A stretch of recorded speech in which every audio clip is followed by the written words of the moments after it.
All right. I'll let you get started. Okay, well, welcome everybody. We are here with Jason Morris. He will be talking about how he's getting ready for getting listings.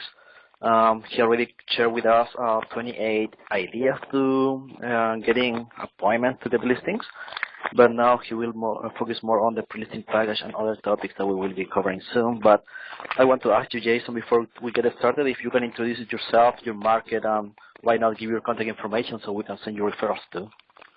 Oh man, I appreciate that. I'm Jason Morris. A lot of you on this call, you already know me from Real Estate Agents Really Work the Group and the live role play group of Victors. I'm in the Myrtle Beach, South Carolina market. I've been a real estate agent here for 12 years. You can go to my website, it's jasonmorrishomes.com, and if you guys want to refer me clients, I do pay referrals, man. I appreciate you bringing that up. And just message me through Facebook or go to my website, and I'll be glad to send me a message, and I'll be glad to help you any way I can. So, what is your phone number, or how can people reach you? Phone number is 843-455-7119, or you can send me an email. It's jasonmorrismyrtlebeach@gmail.com. Perfect, awesome.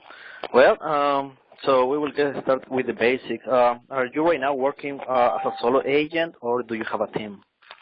Yeah, I get asked that a lot about teams and stuff. And really, what I'm doing in the past, I had a larger team. I had 4 or 5 buyers agents, and it was like, man, I was wore out sometimes trying to make sure that they have enough business, and I really just got burnt out on the whole thing. So I kind of slowed down in real estate for a little while, and then when I started kind of getting back going again, I looked at my business and the business I'd done in the past, and I said, you know what, I want to cut out everything that's been unprofitable for me, everything that was just an expense that I just didn't like doing. So right now it's me. I have an assistant, and I have 1 buyer's agent. Wow. That's really good for doing 12 a month. I mean, that's great. So you're doing consistently 12 to 15, and you're planning to double it. So what are you doing that is getting you to that level? Yeah, well, what I've been doing, I've been consistently getting about 12 to 15 new listings a month, and what I decided was I done Tony Robbins' Personal Power 2 and some other stuff, and what I decided I wanted to do in the month of June is I wanted to double my goal, and I wanted to go from a goal of 15 new listings a month to a goal of 30 new listings a month. Wow, that's a lot. Yeah, I'm not. I don't know if I'm gonna quite hit 30 yet. I'll tell you, there was a couple things I didn't really expect when I started. When I set this goal. So I've had some growing pains. I get a tremendous amount of calls from other agents, and right now I've listed 22 this month. Wow, that's a lot. I mean, and we still have a couple of days to end the month, so maybe you will get some more there too. Yeah, we got 6 more days to get 8 listings. There you go. So it's doable. But how do you get to the 12? I mean, do you have a morning routine? Do you have a night routine? Somebody else as well? I mean, what are the tricks that you are doing that is getting you there? Well, the big thing I do is I really control my schedule. I try to be out of the office and start making calls at 8 o'clock in the morning. I make calls from 8 till 11, and typically during that 8 to 11 time frame, I do not want to be disturbed. I try to eliminate all distractions during that time frame. But pretty much what I come in, I make my calls, 11 o'clock, some follow-up calls, do whatever paperwork I got to do. Usually around 12, I go to lunch, and then in the afternoon, I make appointments. But as far as like a morning routine, the first thing I typically do, I get up and I kind of have my own little thing. I like make a pot of coffee and just kind of get ready for the day. Just watch something that's a little bit motivational. But I try to be ready and on the phone at 8 o'clock in the morning. I I know, Victor, I know you've heard my voicemail because we play phone tag half the morning trying to get ready for this call. But my voicemail on it says that I'll be at appointments from 8 a.m. to 11 a.m. And I typically, unless it's something just extremely important or somebody I've been trying to track down or something, I don't return calls between 8 and 11 o'clock in the morning. Yes, nice thing that you mentioned that, because when I was calling you, you have a voice message that is telling people, hey, I will call you after 11 or something. So that's good to set the boundaries. Yeah, it does. It says that I'll be in appointments from 8 a.m. to 11 a.m. If you need to reach me, you can text me or you can send me an email, and I'll leave my email address on it. And once I started doing that a couple of years ago, and once I started doing it and really sticking to it, I noticed even like friends and family and coworkers and stuff, everybody started just waiting and just calling me after 11 o'clock. And it really, it's really a good tool to, using your voicemail like that's a good tool to really control your time. Perfect. So let's go on a step backward. Before the night, do you do like affirmation or something? How do you get ready to pick up the phone and start doing the first call in the morning? What is your mindset? How do you get into the zone? As far as mindset, I usually like to listen to something motivational. I really like Tony Robbins, Grant Cardone. As far as real estate guys, I like Neil Schwartz, and I like Mike Ferry and some of his stuff. I like his blueprints. Usually I'll listen to something like that, kind of positive, or maybe I'll listen to some music. Pretty good. Do you have like any, I don't know, like a ritual that you do? Like, I don't know, some people I start doing some exercise or something just to get into the level, because when you call, you're like really energetic or really calm. What is your taste on that one? Oh man, 8 o'clock in the morning, I am ready to go. I mean, I have pumped myself up, and usually it's just a matter of controlling your state and listening to something positive, and review your goals. And typically my goals, I kind of have them broken down into what I need to do this week and what I need to do today, and how many people I need to call today, and how many appointments I need to set. And I review all that stuff. Typically, I review it probably around 7:45 in the morning. And man, just 8 o'clock. I've been doing this for 12 years, but 8 o'clock in the morning, man, I am just ready to go. Perfect. Well, let's see that in a day you already got an appointment for the evening. After 3 hours talking to people, I'm sure that you get some people telling you, yes, come home to take a look on what you're offering. So you're having a really good rate on your presentations. We will say that probably from every 10 people, 9.5 or around there told you yes, right? So how do you set everything up for you to get a really high rate on those listing appointments that you go? Well, when I'll set an appointment, and while I'm on the call, part of my script, and if you've downloaded my pre-listing package, you can get it at jasonmorrisprelistingpackage.com. You can download it there, but and you'll see the script I use and everything too. But part of my script is I actually right there towards the end of the call, after I've set the appointment with them, I just go, hey, before I come to your house, I like to send a little information about me and my team and what we do to sell houses. And I ask for their email address. So typically all of the email, or all of the people I'm setting appointments with, I send them an email before I go to their house. That email includes, it'll include a blank copy of the listing agreement, and it's all highlighted and stuff. The one I email will typically fill all the way out. It's just a PDF that I have saved on my desktop, but it's highlighted everywhere they need to initial and sign, and usually a couple places like price and stuff like that. And they get that along with a net sheet. And as soon as I hang up the phone with them, I try to have that sent before I hang up the phone with them. And then as soon as I hang up the phone with them, typically I'll send them a text. If you're calling for sale by owners, if you're calling expireds and withdrawals, with expireds and withdrawals, sometimes you're calling a house phone number and sometimes you're calling a cell phone number, but I just attempt to text everybody.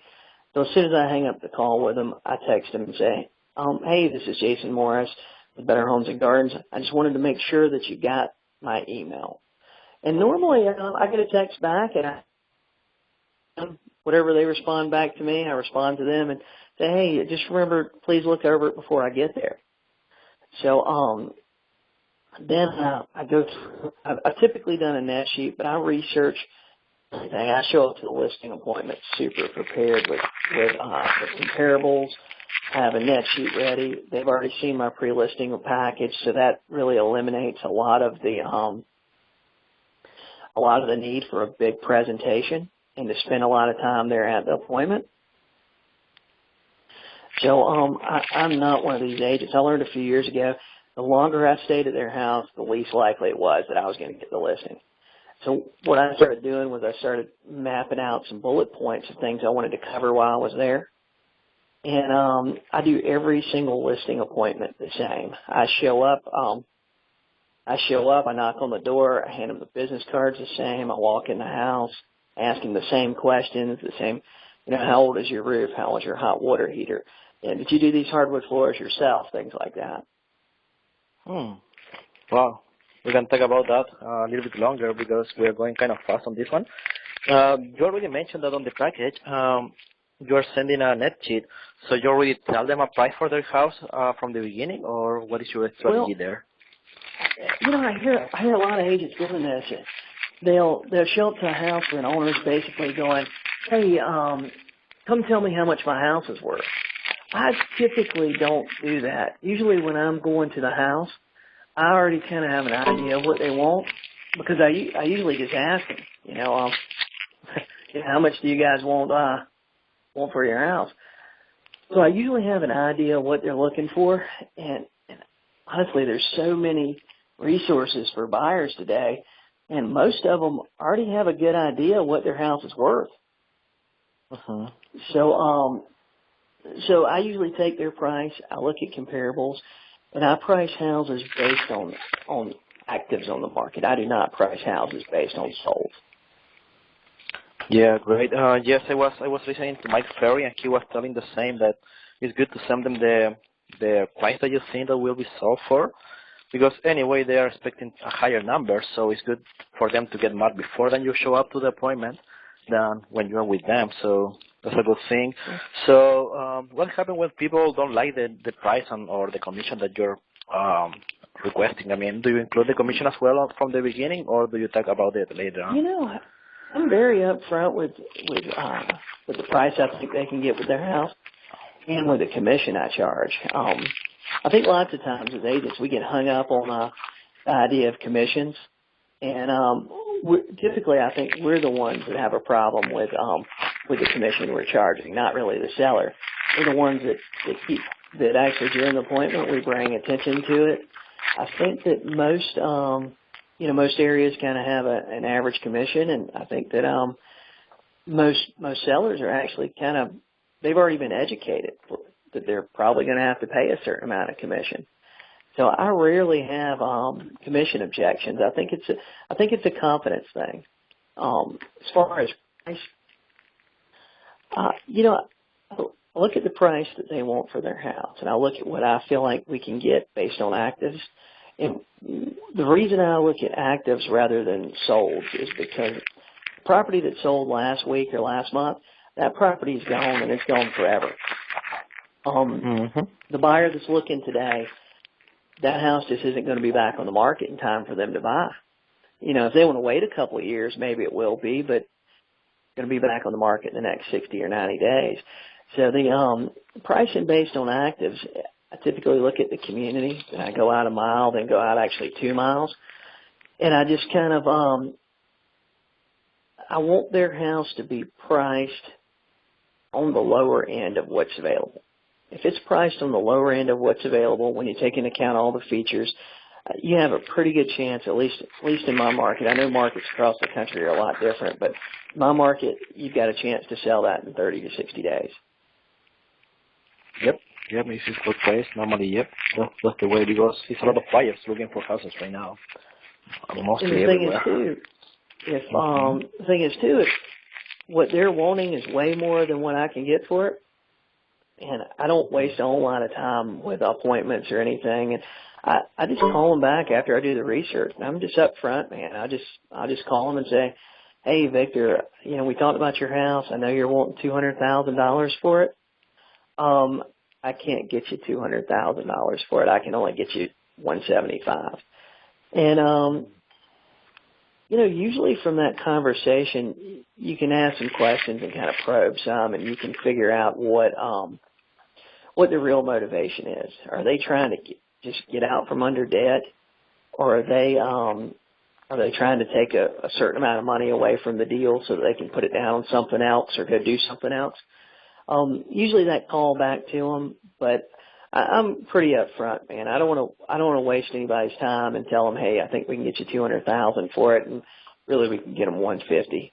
3 months down the road, nobody's going to be happy in that situation. Yeah, absolutely. Sometimes people don't open up really easily.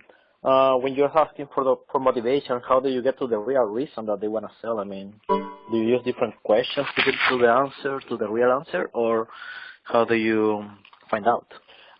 Usually when my initial call, now I get this question a lot in my group and a lot through messages. I rarely list a property on the first call I make to it. So typically I'm going through my initial script with them. I'm asking them, how much do you want for your house? How soon do you want to sell it? Then I'm asking them detailed questions about it, the age of the roof, things like that. And I'm kind of gauging motivation. But lots of times, I end up making 5 to 7 follow-up calls with that person before I actually go on an appointment and list their house. Mm-hmm. So usually through those 5 or 6 calls, 7 calls, they've already seen my pre-listing package. They've probably got a couple of emails from me. They've got some texts from me. And so we've had some conversations. They know who I am for sure by that point. And sometimes I just come out and ask. I am so forward and blunt with questions. I just ask people, what are you trying to do? Are you trying to get out from under it? Do you have debt you're trying to pay off? And lots of times people will just tell you. Yep, absolutely. Well, you're calling 7 times these people. Can you remind us a little bit what is the people that you're calling? You mentioned there was feasibles, expires. I mean, can you go deep a little bit on that, please? I don't really think of what I'm doing as cold calling, man. What I'm doing, I'm actually just making warm calls. And what I mean by warm is I'm calling people that I think they want to sell or I think they have a reason to sell. So typically, I'm a for sale by owner superstar, man. I will tell you, a lot of my listings come from for sale by owners, and the best ones are the ones that when I'm driving to an appointment or I'm driving somewhere and I cut through a neighborhood and I see that old for sale sign in the back of the community. Those are the best for sale by owners to call. The guy that just listed their house on Craigslist, he just had 20 agents call him this morning. That guy in the back of the community, man, he hadn't had an agent call him all month.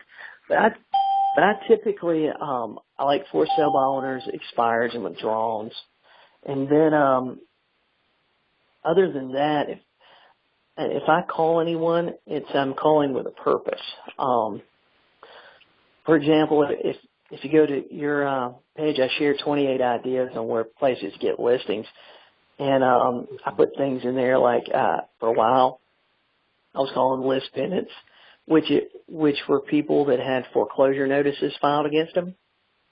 I knew that these people were in foreclosure. And if you look at the statistics, there's a 50-50 chance after they're 30 days late that they'll be able to pull themselves out of foreclosure. But after 90 days late in the foreclosure, there's only like a 5% chance that the person will actually pull themselves out of foreclosure. And so I was calling list pendants for a while. I knew those people were going to sell. I just knew it was just a matter of time. Either they were going to sell it or they were going to sell it at the courthouse for them. So the people I'm calling, I knew that I could ask about circle prospecting and truly cold calling neighborhoods, but I really don't do that. The people I call with a purpose.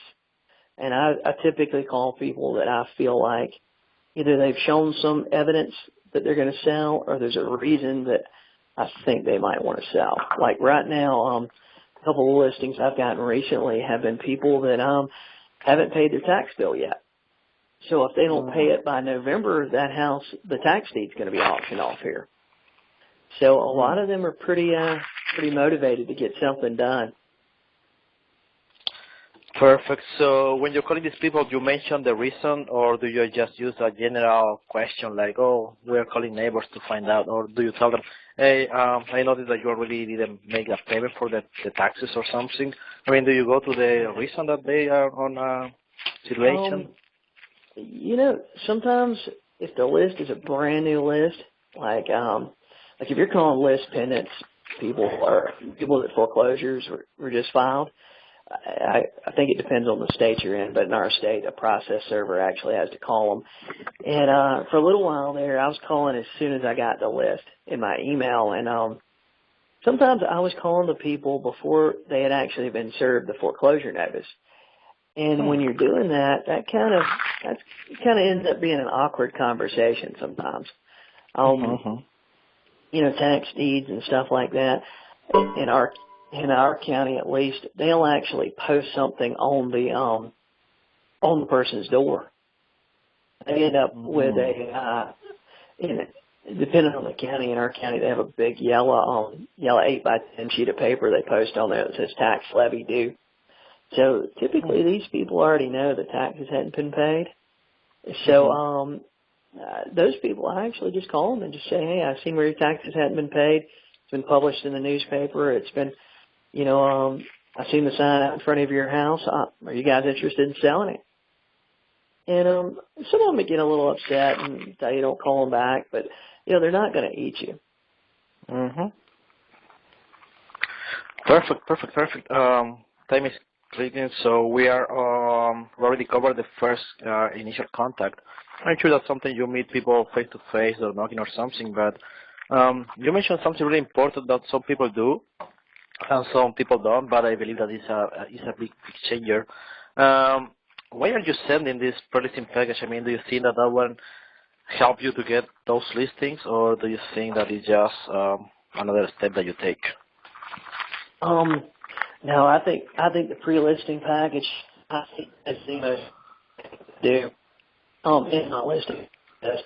Now, the people I'm sending it to is I am sending it to everyone that I talk to on the phone about selling their house that will give me an email address. If they don't have an email address, we still have a lot of people that just don't have, they're a little older, they don't have email, they don't do internet and stuff.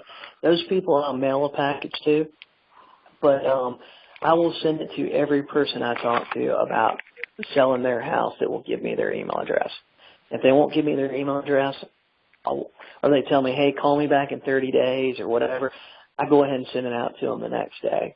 And the reason I do that is because, number one, nobody else is doing it.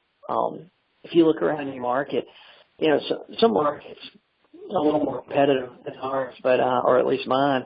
If you look at most of these markets, 9 out of 10 agents have nothing at all to give the seller. They literally just show up. Some of them don't really even have a presentation or any type of canned script or dialogue they follow. And you wouldn't believe how many listings I get over other agents that, I use a simple line. Well, I know you've got an agent you're talking to, or you told me you've got an agent you're talking to. I want to send you my pre-appointment package, and that's usually what I call it.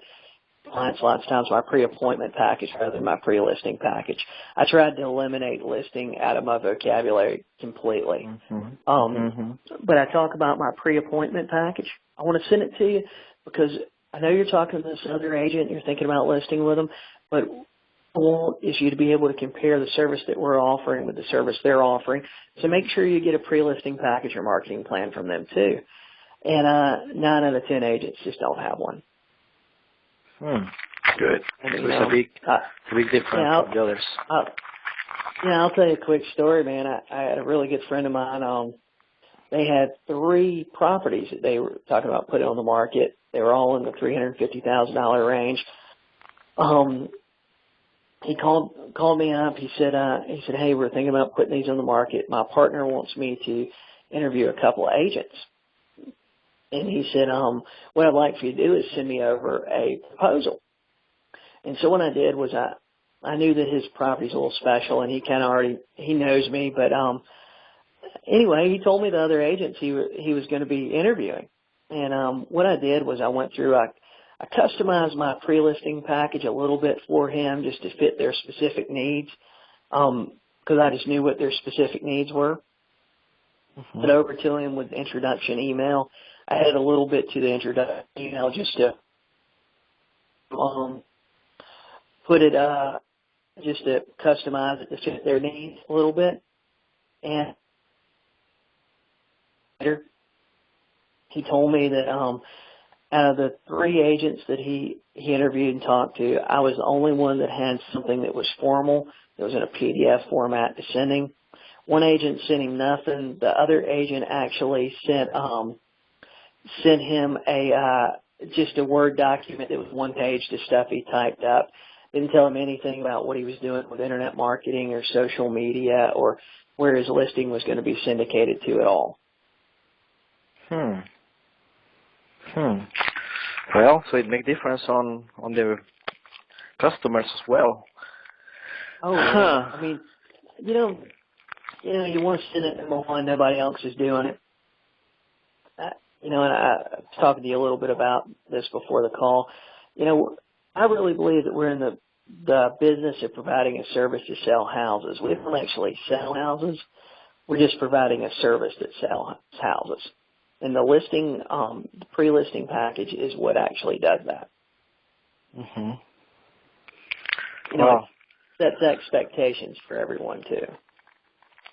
I am assuming that your presentation is really short. When you show up, they already know you. They already take a look on the pre-listing package, so that saves you time to explain about your company, about yourself, right? Yeah, that's right. Well, one of the things that one of the things I do is once I get in the door, I introduce myself. We start looking around. I turn to them and I say, "Hey, you looked at the email, right, that we sent you? And you've seen our marketing plan, how we market to the general public looking for our own buyers, and then we also market to other agents looking for agents with a qualified buyer." And 9 out of 10 of them nod their head and say they looked at it. And so that just about eliminates the entire presentation. I don't have to tell them what we're actually going to do to sell their house.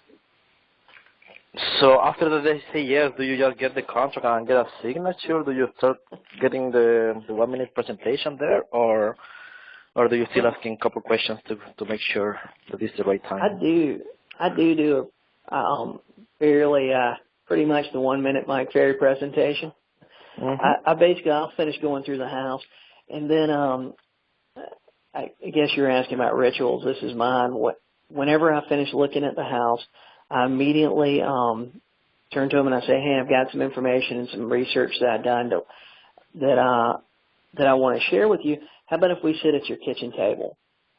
And the reason I sit at the kitchen table, I've heard other people talk about sitting on the couch or in the living room, but man, I consistently, I try to sit at the end of the table so me and the husband can be on the other. And what I'm actually going through is I'm going through the active listings. I'm telling them the pluses and minuses with each one, why their house is better or not as good as the listing. And that's really my presentation. Then I pull out the net sheet.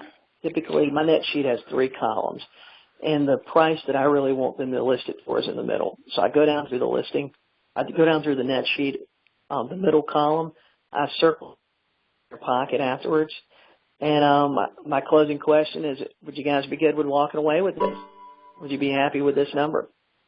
And typically, I wait for their response, and then I pull out the listing paperwork. I mean, I show up with the listing paperwork completely filled out. It's all highlighted and everything, so I can just go down through it real quick and get them to sign an initial everywhere. There's no guesswork. One thing I see a lot of agents doing, Victor, is they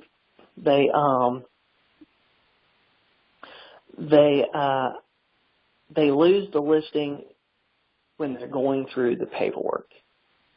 Can you explain a little bit that one, please? Well, like if you look at, I'm in South Carolina, and I've heard crazy stories about listing paperwork cases, but our main portion of our listing agreement is 5 pages. And if you read it word for word, man, it's kind of scary. There's a lot of legal language in there that's not familiar with it. It's tough to understand. You know, but if you rehearse and you practice going through that listing presentation, you know, you want to be able to explain it easily. You want to be able to explain it in the most non-abrasive way there is. I mean, like our pre-listing, our listing agreement has an enforcement section in it. And man, you read that enforcement section, it talks about how we can sue you for commissions and we can do all this stuff. And people look at it, and it's kind of a scary document. So, but you know, all of us, we should be practicing going through our listing agreement. I never hear coaches talk about that, but you should have it all filled out, all highlighted, and you should practice going through it in the most non-abrasive way possible. You bring me up to questions. Do the price, do you handwrite it on the spot, or do you have like a different pages with different price that you shift? Typically, I don't fill in the price until I get there. How about the commission? The commissions are always filled in. Yeah. All right. Cool. I mean, no question about that. And our listing agreement has a place where you put the total commission, and then you put the amount of the commission that you're going to give to you give to buyer's agents. And yeah, it's full. It's filled out. Good. It's filled out. I typically go down through it real quick at the same pace, the same cadence. I don't really. I tell them how much the commission is. Of course, I'm very upfront about that. And but we don't really spend a whole lot of time on it. If they ask me if it's negotiable, I just say no and continue going through the agreement. Perfect. So when they are signing and initialing the contract, are you highlighting the main thing on it, or you just tell them that it's a standard and basically everybody that is doing business in your town is doing the same? Because I'm sure that it's really similar to the California one, that you just include some information, but you don't write anything new on it. It's just checking boxes or adding info, but nothing changing. Our listing agreement, our listing agreement is still in the blank. I mean, what I highlight is I actually just highlight everywhere they need to initial and sign. Okay, so you don't talk about any disclaimer or whatever. It could be in between, right? I mean, just to keep it simple. Oh, because yes, like you said, probably they will ask you some question and they will go up, and then it could. Go ahead. I talk about the disclaimer, the agent. In our market, we have agency. I talk about the disclaimer and I talk about agency, but I try to go through it quickly, and I try to give like the kid definition. You know, a lot of our clients just never see this paperwork. Before we start, I tell them, I think it's like this in all states. I tell them that this paperwork is provided by the state. And lots of times I'll go and ask them, have you guys ever done this before? Have you put a property on the market with an agent? And sometimes I hear yes, sometimes I hear no. Sometimes it'll be an expired, and they act like they've never seen this paperwork before, which kind of leads me to some other questions sometimes. But if it's an expired call, I just go ahead and tell them, hey guys, this is the same paperwork you signed before. Let me go down through it with you real quick. And I can go down through the whole listing package probably in about 10 minutes, 15 minutes, have it signed and everything. Wow. So we can say that in less than 20 minutes you have a contract signed on that house. That's yeah, quick. man. I limit myself to about 30 minutes. Like I was saying, I learned several years ago, man, that the longer I stayed at their house, the least likely it was that I was going to get the listing. Absolutely. So, yeah, basically you just keep it business-wise. You don't try to build any rapport or anything that is not important for the actual contract, like, to get signed. Yeah, I try to stay on track with things. I will, if I see that their kids or their grandkids went to some certain college, or I see something, I will comment on stuff or ask them questions about, different things I see around the house. So, in our market, we have a lot of second home and retirees. So I usually ask them where they're from, and I will make a little bit of small talk and rapport building, and I try to really stay on track with things. Most of my appointments where I get the listing last anywhere from 30 to 45 minutes. Mm-hmm. So rarely will they last over an hour. If they last over an hour, it's because maybe we knew some of the same people, or they had a house with a lot of details. Mm-hmm. Mm-hmm. Mm-hmm. Awesome. Well, we already covered most of the presentation for today, and we're almost on time. Do you have extra minutes to do a Q&A, or do you want to talk about another specific topic in this last minute? Yeah, I got a couple of questions here messaged me while we're on here. One person, German Hernandez, was asking, how did my first conversation with for sale by owners go? You try to talk about listing or preview the home. I used to do the preview in the home and talk about having buyers. I'd like to come just take a look at your house. We might have some buyers. And what was happening was my conversion rates were horrible. And this was probably 5 or 6 years ago. Sometimes I'd set 15 appointments in a week and be lucky if I listed 2, which, that's not a horrible week, but, it sucked. I would be exhausted. I am very upfront about the reason I'm calling you and the reason I'm coming to your house is because I feel like I can sell your home. Our marketing works. We've sold a house we've sold X number of houses this year, where my office does this or that, and I'm calling you because I seen you wanted to sell your house, and I can sell it for you. I'm very blunt and upfront about that. Nice. Probably you have other questions there, but before that, this one is really important.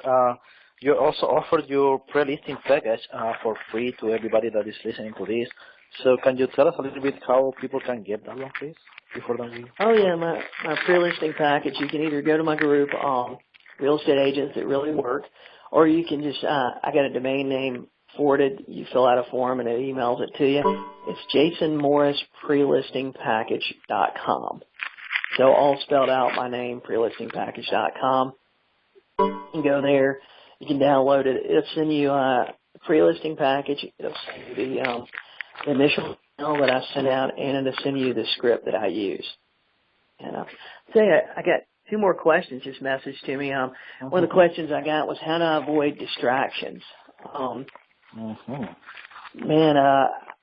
And the way that I do that is I try not to let anything distract me during my call time.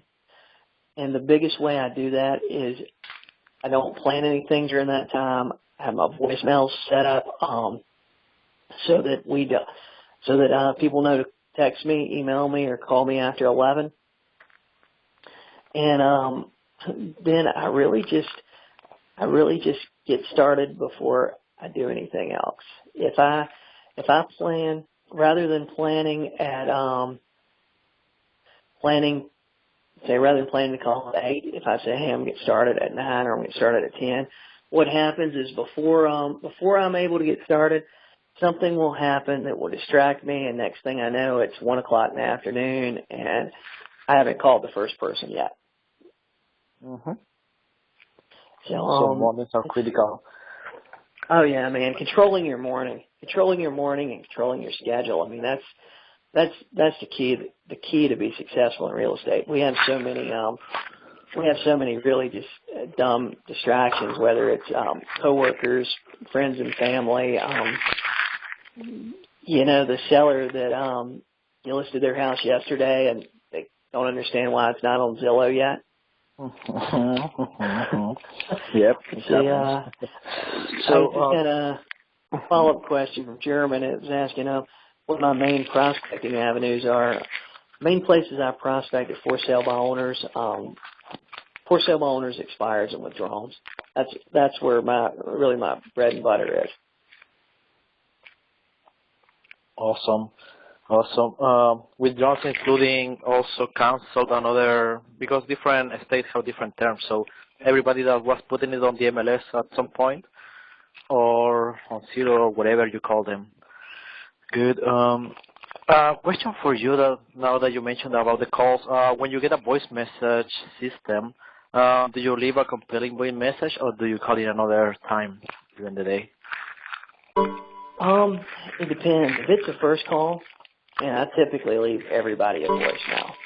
If it's somebody I've really been trying to get in touch with and I don't really know why they hadn't called me back, I will, sometimes I'll call them and then I'll call them back again a little later in that afternoon, and I don't leave a voicemail the first time. But if I'm gonna plan to call them later in the day, I usually won't leave a voicemail. But I text a lot too for follow up. I think a lot of agents kind of miss that sometimes. I text quite a bit. But that one is more for the follow ups, or do you sometimes text for the first communication as well? The first contact? You know what? I will text for the first communication too. Lots of times, if I call a brand new for sale owner, I will call them. I'll leave them a voicemail if I don't get them, and then I'll send them a text right after. And usually it's real simple. Something like, hey, I saw your house for sale. When's a good time to call you? And lots of times you didn't get them on the phone, but you'll get a text back immediately that'll say, hey, I'm working till 3 or, whatever they've got going on. Can you call me back this afternoon? Lynn Martinez asked me, where did I get my for sale by owner and expired list from? Typically, for sale by owners I get them from everywhere. I scour the internet. I drive through communities. I got old lists and boxes of lists that I call through that, are 6, 8, 10 months old. But I actually subscribe to RedX. Yep. Also, you mentioned, yes, I will read that one from Richard, but let me ask you this one. You mentioned also that you were using Outdesk to get phone numbers. Can you explain that one a little bit really quick here, please? Oh, yeah, man. What I do is I'll actually, I use Upwork.com. And what it is an outsourcing program. And basically outsources it to a virtual assistant. So if you've got a list of 1,000 numbers to look up, whether they're expired, withdrawals, old stuff, what you do is you save it to a spreadsheet, and then you actually take and you bid it out. You say, hey, I have 1,000 reverse number lookups I want to do. And with Upwork, typically I'm paying anywhere from $20 to $30 per 1,000. And they will use their own system to find them, or do they ask you to give them access to your RedX or whatever other system? Usually I'm giving them, usually the RedX stuff, I've already got phone numbers for a lot of those, but in my market, RedX only goes back so far. So what I'll do is I'll pull a list from MLS in an Excel spreadsheet, and I try to include the address, the MLS number, so I can easily access more information. And then I'll take and include the tax map. So I'll provide them the place where they can look up the tax map mailing address. And then I'll provide them a few websites to look on, like whitepages.com, switchboard.com, and usually and phonebook.com too. Awesome, perfect. Thank you for sharing that one. Yes, I will read this question from Richard Pollard, and it goes like this. So do you do appointment? So you do a one-time appointment with Facebook expired with drone, even when they say they don't want to list? It depends on what their motivation is. Sometimes somebody seems really motivated on the phone. They're going, hey, I really need to sell by the end of July. Usually I'll go through the same process with them, sending my pre-listing package out, doing the follow-ups, doing the net sheet and everything with them. I'll show up to their house and just go through the same script and pretend like I didn't even hear them say they didn't want to list. If they seem like seem like they're just really motivated. If it's a really motivated seller, and by motivated I mean they've got a job that's transferring them and they have to be gone in 30 days or something like that, something extremely motivated. Like I had a situation a while back where two sisters, they ended up their dad died. Their dad didn't owe much on the house, but he had extremely high mortgage payment.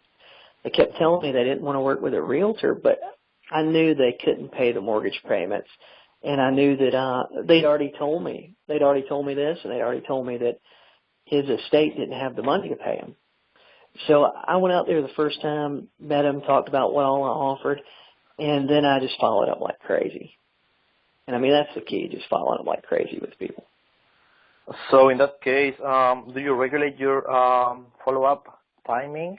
I mean, for somebody that is just like a fishbowl, like a make me move from zero, let's say, do you follow up the same as this person that have a real issue and wasn't able to pay for it? I mean, do you call them every week, every other week, or every day, depending on the situation? It depends on their situation and how motivated they are. Usually after I've had a significant conversation where I've gauged motivation with them, I'll follow up weekly. Sometimes bi-weekly. I have had some people that I thought were real motivated I followed up every day with. I like to follow up too with, say we're coming up on a holiday like July 4th. In our market, there's going to be a ton of people off work, and there's going to be a ton of people in town July 4th.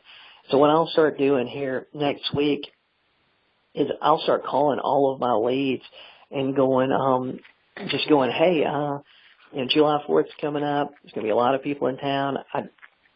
Are you ready to put your house on the market? I don't want you to miss a potential buyer. And I try to show some level of urgency. Mm-hmm. Wow, that's powerful.